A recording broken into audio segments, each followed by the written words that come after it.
As Noah Maxwell stated, do not write a check with your tongue that your actions cannot cash. Have you ever panicked when you were told you needed to fill out a check but just didn't know how to do one?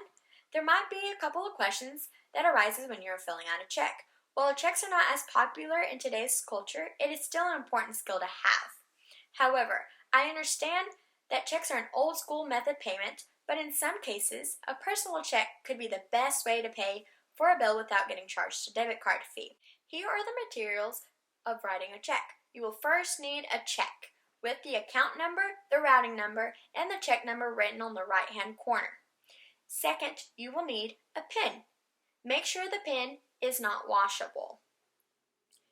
The following are the steps. The first step, you need to date the check. That can be post-dated or written for today's date. Step number 2. The next line on the check is to fill out the pay to the order of. This is where you write the name of the person or company who you're paying to. It is very important that you know the name of a person or organization. Step number 3.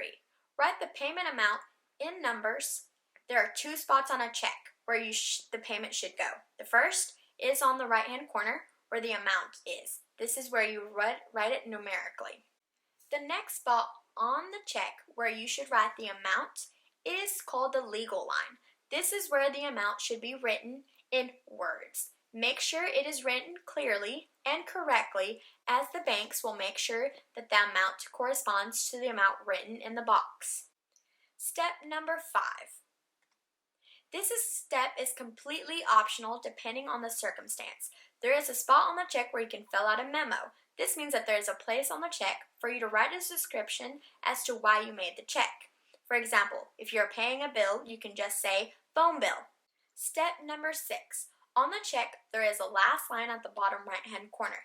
This is where you will sign your name, using the same signature you used when you open the checking account.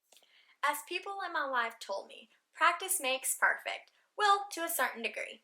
As you practice and learn how to write a check, these steps will become easier to handle. In fact, when you get older or when companies ask you to send them a check, you will know how to write a check. Good luck!